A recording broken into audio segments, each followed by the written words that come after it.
Hoje nós vamos mudar de assunto.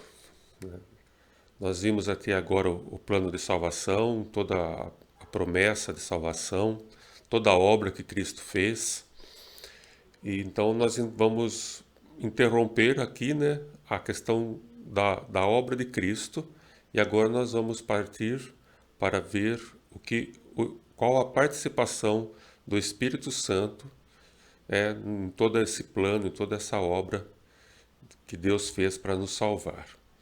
Então, nós vamos tratar de um tópico lá da Confissão de Westminster, que diz, melhor, do Credo Apostólico, que diz: creio no Espírito Santo. Tem um texto bíblico que é muito bacana, que é esse que está aí. Define muito bem o que é o Espírito Santo. É João 3,8. O vento sopra onde quer, ouves a sua voz, mas não sabes de onde vem nem para onde vai. Assim é tudo o que é nascido do Espírito. Nós vamos estar vendo um pouco sobre isso em duas aulas. Essa vai ser a primeira, depois na próxima a gente vai continuar. O Credo Apostólico tem, então, essa única frase, creio no Espírito Santo. Não fala muito sobre ele, apenas diz que nós cremos no Espírito Santo.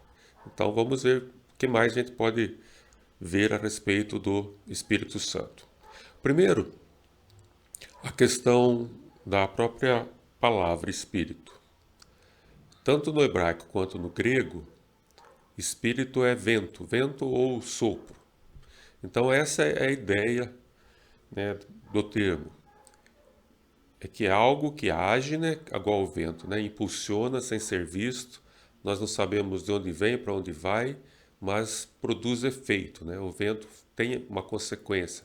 Ele faz coisas se mexerem, se moverem. Então, o Espírito Santo é da mesma maneira. É ele que age em nós, nos impulsiona em direção a Deus, nos faz ter movimento na vida espiritual. Nós vamos ver que tudo que nós fazemos em relação a nos aproximar de Deus, a ter esse relacionamento com Deus, está extremamente ligado com a ação do Espírito Santo em nós. Na Bíblia, nós vamos encontrar a referência ao Espírito Santo em várias formas. No Antigo Testamento, por exemplo, o Espírito Santo aparece só 2 vezes, na nossa tradução, na Revista e Atualizada. Já no Novo Testamento vai aparecer mais de 90 vezes a palavra Espírito Santo. No Antigo Testamento vai ser mais usado o Espírito do Senhor, Espírito do eu sou o que sou, Espírito de Deus, o meu Espírito, ou falando às vezes o seu Espírito, referindo ao Espírito Santo, quando alguém fala a respeito do Espírito Santo. Então esses são os termos que nós encontramos na Bíblia, que se referem ao Espírito Santo. A primeira coisa que a gente quer enfatizar, nós já falamos isso um pouco, agora vamos deixar mais firme essa ideia, é a questão do Espírito Santo ser uma pessoa, um ser pessoal, alguém que tem razão, emoção, que age, uma pessoa, não um ser humano, mas um ser pessoal. Então, quais são as provas que nós temos a respeito disso? Uma delas está relacionado com o uso do pronome pessoal, eu, tu, ele. Isso fazendo distinção entre o Pai, o Filho e o Espírito. Por exemplo, em João 15, 26, diz, quando, porém, vier o Consolador, que é o Espírito Santo, Jesus falando, eu vos enviarei da parte do Pai, o Espírito da verdade que dele procede, esse, ou seja, o Espírito Santo, dará testemunho de mim. Então, ele, o Espírito Santo, dará testemunho de mim. Então, usando um pronome pessoal para se referir ao Espírito Santo. Então, é uma evidência que ele é uma pessoa.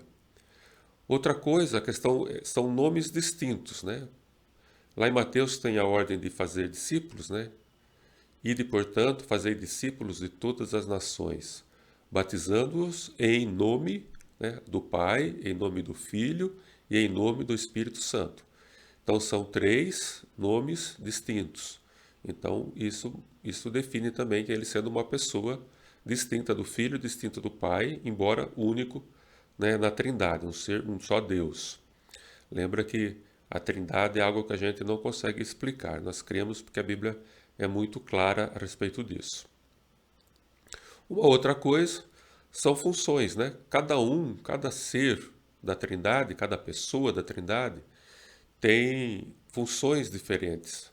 Por exemplo, essa bênção que Paulo deixa lá em Coríntios, ele fala assim: a graça de Jesus, o amor de Deus e a comunhão do Espírito, né? Dando uma função distinta para cada um das pessoas, né? Como se fosse cada um deles tendo um objetivo nesse relacionamento nosso com Deus.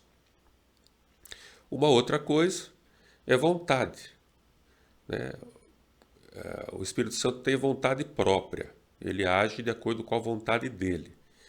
Por exemplo, esse 2 Coríntios falando sobre os dons do Espírito. Um só, o mesmo Espírito realiza todas as coisas, distribuindo-a como lhe apraz a cada um. Então o Espírito Santo distribui como ele quer. Então mostrando que ele tem a vontade própria dele, né? Ele faz aquilo que ele quer. Claro, tudo, né, em harmonia com o Pai e com o Filho.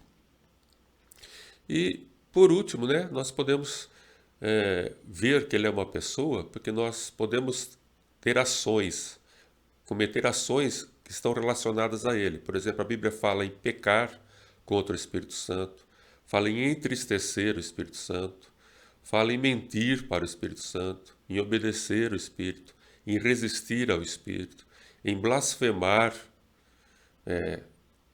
contra o Espírito Santo, em insultar o Espírito Santo. Então esse tipo de relação é própria de um ser, de uma pessoa, né?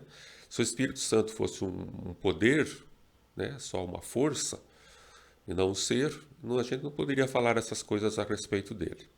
Então, resumindo, né, nós temos que o Espírito Santo é uma pessoa, temos aí 5 motivos para afirmar isso, e dizemos então, resumindo, né, que o Espírito Santo é uma pessoa, que ele é distinto do Deus Pai, ele não é simplesmente um poder de Deus, é uma pessoa com seu próprio poder, vontade, emoção e inteligência. Outra coisa a respeito do Espírito Santo, além dele ser uma pessoa, né, ele é uma pessoa da Trindade, né? Então, isso que nós vamos ver agora, provando que ele faz parte da Trindade. Primeiro, a respeito do nome. O Espírito Santo é chamado de Espírito de Deus e Espírito de Jesus, né? Procedente de Deus, procedente de Jesus. Então não faz distinção, né? Se ele é de Deus, se ele é de Jesus. Então ele faz parte porque ele é um todo, tanto com o Pai quanto com o Filho. Outra coisa, as obras que ele faz são iguais também às de Deus, né? Por exemplo, o poder. Lá em Jó, né, diz que o Espírito de Deus me fez, o sopro do Todo-Poderoso me dá vida.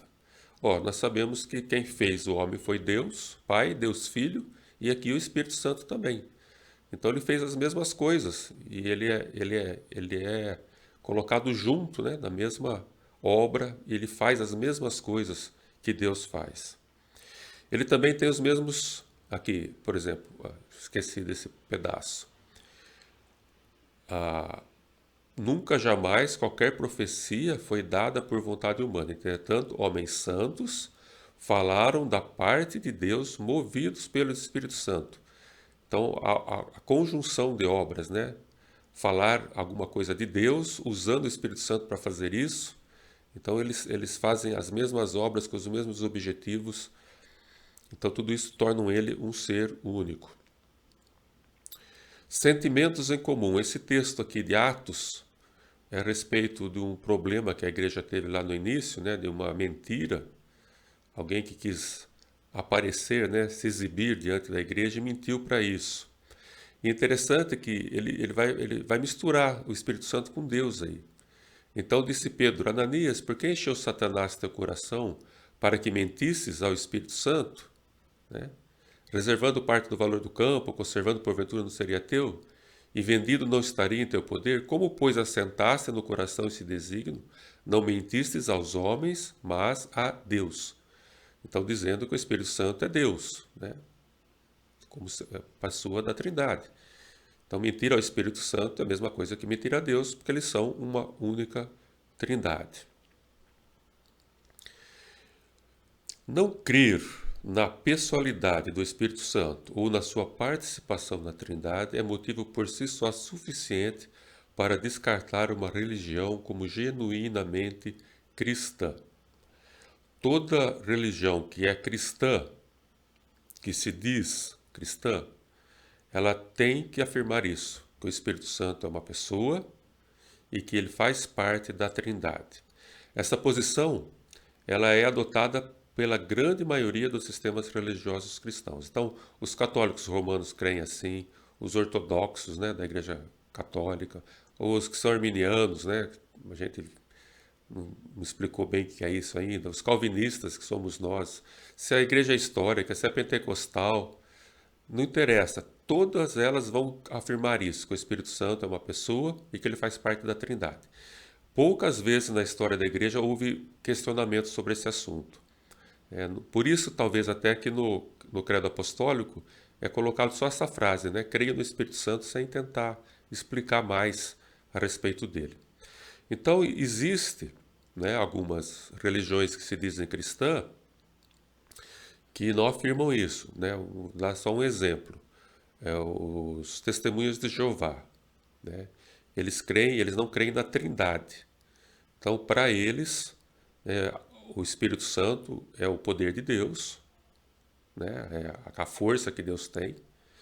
E Jesus é um ser criado, né, por Deus. Um ser mais importante, mas não Deus, não como sendo parte da Trindade. Então, por isso, né, nós afirmamos que os testemunhos de Jeová não são cristãos, né? Eles nem costumam insistir muito com isso. Eles mudam até a tradução da Bíblia para fugir dessas afirmações de que Jesus é Deus.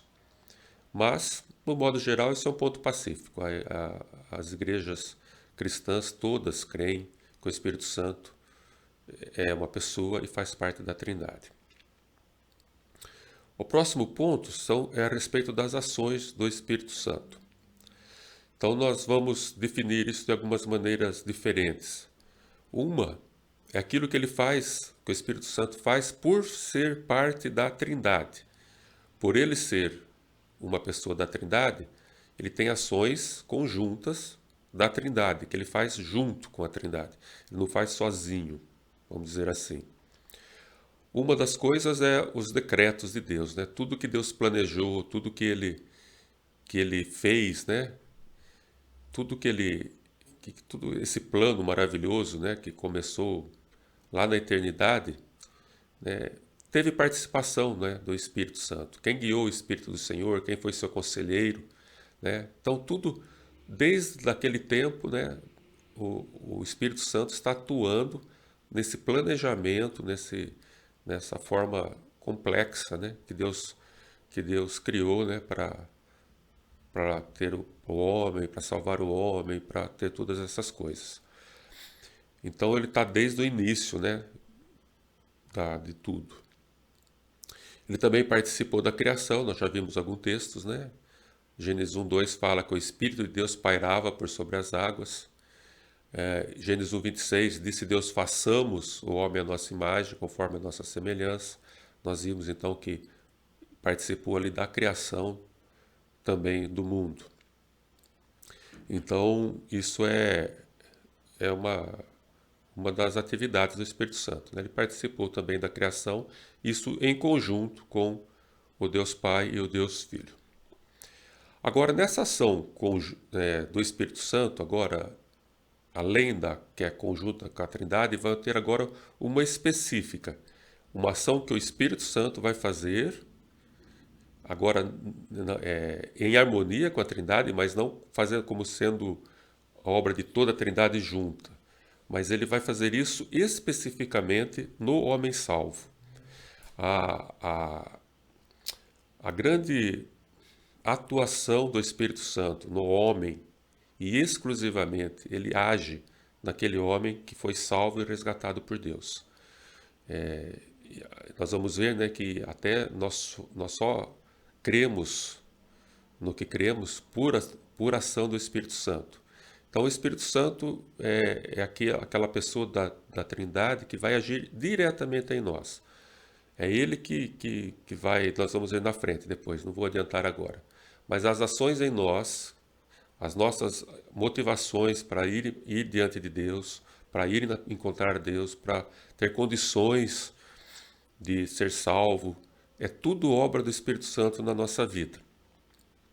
Então, essa é uma característica. Por exemplo, Jesus fez, né, as coisas, as obras, fora de nós. Ele morreu na cruz, né? Ele não morreu dentro de mim, né? Então ele fez o que ele fez foram obras externas a nós. Agora o Espírito Santo é aquele que vai agir em nós, diretamente em nós. E daí nós vamos dividir em duas partes. Ações comuns, né, ou ordinárias. Esse termo ordinárias às vezes tem um sentido pejorativo, né, mas a ideia original é uma coisa comum. As ações comuns e depois as ações que são extraordinárias. Nessa primeira parte da aula de hoje, nós vamos ficar só com essas ações ordinárias ou as ações comuns, as ações do Espírito Santo que são comuns aos homens. O que eu estou querendo dizer com comum? Não é que é uma coisa simples, né? Mas é uma coisa que é natural, que é presente em todos os salvos. Então, o Espírito Santo vai fazer essas ações, elas são ordinárias, elas são comuns, é a norma do Espírito Santo, está presente em todos os salvos, e na verdade são essas ações que vão indicar se alguém é salvo ou não. Ela está presente, essa ação do Espírito Santo vai estar presente desde o primeiro homem salvo até o último homem salvo. Então todos aqueles que são salvos, eles tiveram, têm e terão todas essas ações que nós vamos ver agora, específica do Espírito Santo em nós. Vamos um pouquinho para a nossa confissão de fé. Confissão de fé de Westminster. Westminster é CFWI, quer dizer isso, tá? Nós vamos usar bastante isso. Essa confissão é a que nós concordamos como sendo uma boa explicação, né, uma sistematização da Bíblia que nós adotamos mais correto, uma boa interpretação. Então todo presbiteriano ele segue, ele organiza seus pensamentos conforme mais ou menos a confissão de fé de Westminster. Você não precisa conhecer a confissão completamente para ser um crente presbiteriano, né? Mas para ser um oficial, por exemplo, é exigido obediência a ela, que você concorda com ela nessas coisas.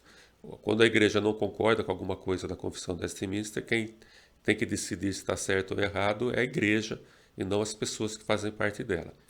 A igreja, sim, organizada, né? Então é possível mudar a confissão de fé, como ela já foi mudada na história, mas isso não é uma coisa que cabe ao membro da igreja fazer, né? Só mesmo a igreja como uma organização.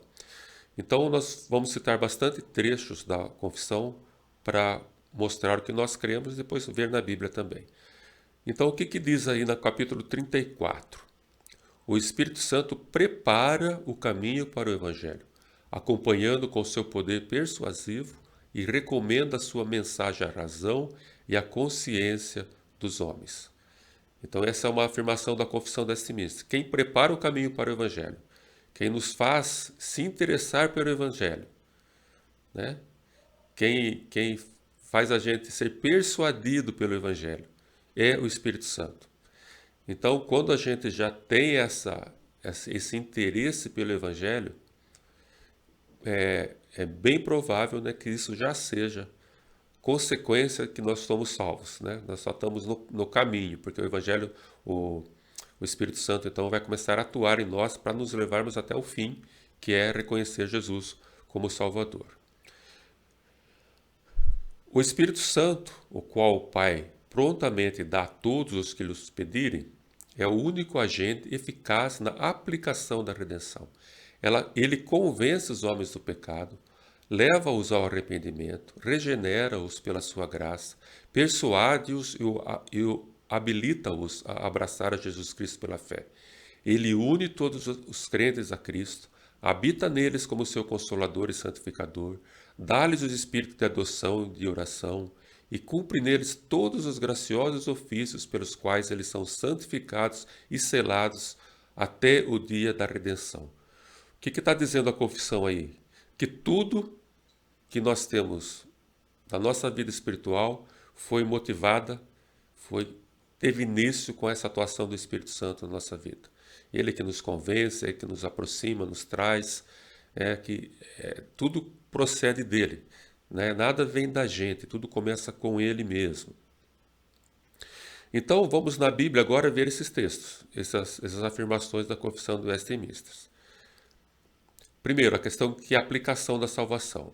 Eu vou pegar sempre que possível um texto do Velho e do Novo Testamento para mostrar que isso era comum a todo homem salvo, tanto do Novo quanto do Velho Testamento. Romanos 5,5. Ora, a esperança não confunde, porque o amor de Deus é derramado em nossos corações pelo Espírito Santo que nos foi outorgado. Então, se nós temos esse amor de Deus derramado em nossos corações, se nós somos salvos, é porque o Espírito Santo derramou isso em nós, ele que aplicou isso. Deuteronômio 36, o Senhor teu Deus, circundará o teu coração e o coração da tua descendência, para amares o Senhor teu Deus, de todo o coração, de toda a tua alma, para que vivas. Aqui não está usando a palavra Espírito Santo, está se referindo a Deus Pai, Então, mas pelo Novo Testamento, nós sabemos que quem faz isso é o Espírito Santo. E nós vamos no Velho Testamento e nós vemos que se nós amamos a Deus é porque Deus é que quebrou o nosso coração. Foi Ele que veio até nós. É Ele que é a causa de a gente amá-lo. Então nós sabemos pelo Novo Testamento que essa ação é uma ação que já existia no Velho Testamento, feita pelo Espírito Santo. Outra coisa, a consagração do crente, a santificação. Eu gosto muito de trocar a palavra santificação por consagração. É muito mais fácil de a gente entender o sentido original da palavra santificação, que é exatamente essa ideia de consagrar, de você pegar alguma coisa e separar para um fim diferente. Então ajuda muito a gente a entender o que é santificação quando a gente lê e entende esse termo como consagração. Tá? Então isso ajuda muito a gente, porque senão a gente fica com uma ideia um pouquinho errada do que é santificação. A gente tem uma ideia, a gente olha para a santificação como uma consequência da consagração. Então uma pessoa que é consagrada a Deus, ela vai pecar menos, ela vai desagradar menos a Deus. Então a gente acha que isso é santificação. Então ela se torna mais santa, vamos dizer assim, porque ela é consagrada, por causa da consagração. Então é muito útil para a gente. Tá? Então quando você estiver lendo na Bíblia santificação, você pode trocar por consagração, que 95% das vezes o texto vai ficar mais claro para a gente. O que diz aí em Gálatas 5, Novo Testamento? O fruto do Espírito, Uma coisa que o Espírito Santo produz em nós. Amor, alegria, paz, longanimidade, benignidade, bondade, fidelidade, mansidão, domínio próprio. Todas essas coisas são coisas que nos fazem pessoas mais consagradas a Deus. Pessoas que obedecem mais a Deus, que agem mais de acordo com como Deus quer. Isso é obra do Espírito Santo. No Velho Testamento, nós temos o Salmo 143 falando mais ou menos a mesma coisa, Ensina-me a fazer a tua vontade, pois tu és o meu Deus. Guia-me o teu bom espírito por terreno plano. É a ação do Espírito Santo. Se eu quero andar em terreno plano, eu preciso da consagração da minha vida através da ação do Espírito Santo em mim. Então, ele aplica a salvação e ele age na nossa santificação, na nossa consagração como crente. Uma outra coisa que ele faz, então, em todo homem salvo, ele sela, ele autentica a nossa salvação. A ideia aqui de selo, né, é aquela ideia mais antiga, de lacre, né? Isso é usado até hoje, quando uma coisa é lacrada pela justiça, pela polícia, eles colocam alguma coisa, né, selando aquilo para que, se for rompido, apareça que alguém mexeu, né? Para ninguém mexer, ou seja, para tá ali que é porque é para ser inviolável. Ninguém pode mexer naquilo porque o selo está lá, é proibido mexer. Então isso é a ideia. O Espírito Santo ele lacra, ele coloca um carimbo em nós, dizendo que nós somos salvos, que nós somos filhos de Deus, né? Então a habitação do Espírito Santo em nós, a morada do Espírito Santo em nós, é o que garante, né, que sela a nossa salvação. Nós temos a certeza que somos salvos porque a obra de Cristo foi completa, né, e porque o Espírito Santo agora habita em nós. Então nós somos morada do Espírito Santo. Quando o inimigo chega, ele vai encontrar o Espírito Santo dentro de nós, né? Então e ele vai perceber quem é e quem não é de Deus. Existe esse trecho de Efésios que diz: não entristeçais o Espírito de Deus, no qual fostes selados para o dia da redenção. Então nós estamos guardados, protegidos, ninguém pode mexer em nós, né, até quando tudo estiver consumado.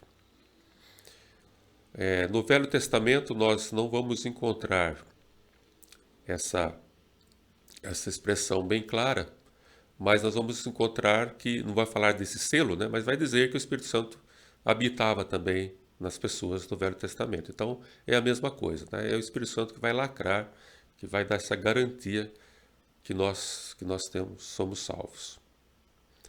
E uma outra coisa, né? Ele faz companhia, é a ação contínua do Espírito Santo também, o Consolador, estar ao lado para ajudar, fortalecer e ensinar.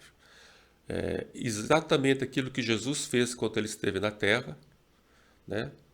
Jesus, naquele período, ele fez isso, né? Não foi o Espírito Santo que fez isso enquanto Jesus esteve aqui, o próprio Jesus fez, mas ele falou que quando ele subisse, o Espírito Santo ia voltar então a ser o Consolador e ele iria nos ensinar todas as coisas, nos fará lembrar de tudo. Então aquela ação, né, na nossa mente, para a gente aprender as coisas espirituais. É por isso que nós oramos antes da aula, né? Porque se o Espírito Santo não for a fonte do nosso entendimento, a gente vai ler a Bíblia como muitos, né? Muitos de nós lemos por muito tempo a Bíblia sem entender nada, né? Porque quem ensina as coisas para a gente é o Espírito Santo. Então, resumindo, né, as ações comuns ou ordinárias do Espírito Santo que estão presentes em todos os salvos. É a marca do salvo, né? Ele aplica a salvação, ele auxilia na santificação, ele sela o salvo, habita nele e faz companhia e consola. A confissão de Westminster tem mais... pulei. Em João 14, né? O Espírito da verdade que o mundo não pode receber, porque não o vê, nem o conhece. Vós o conheceis, porque ele habita convosco e estará em vós. Isso é a afirmação, então, que ele habita conosco. E só nós que somos salvos podemos conhecê-lo. E, na verdade, nós só somos salvos porque ele já agiu em nós antes da gente mesmo perceber essa ação. Mais um trecho da Confissão de Westminster, só para confirmar mais uma vez que é isso que a Igreja Presbiteriana crê. O homem, tendo se tornado pela sua queda incapaz da vida pelo pacto das obras, né? Lembra, aquele pacto foi feito com Adão, o Senhor dignou-se fazer um segundo pacto, o pacto da graça, esse que nós vimos a maior parte do curso. Então, nesse pacto, Ele livremente oferece aos pecadores a vida e a salvação por Jesus Cristo, exigindo deles a fé nele para que sejam salvos, e prometendo dar a todos os que estão ordenados para a vida o seu Santo Espírito para dispô-los e habilitá-los a crer. Olha que interessante, Deus exige de nós a fé, mas o próprio Espírito Santo nos habilita a crer. Então a fé não surge em nós por nossas forças, ela surge em nós por ação do Espírito Santo em nós. Essa então é a primeira parte, né, da nossa aula a respeito do Espírito Santo. Na próxima nós vamos ver as ações extraordinárias do Espírito Santo e assim um panorama bem geral. Como eu disse já, na nossa vida depois na igreja nós vamos estudar muito mais calmamente todas essas coisas. Mas por hoje é isso.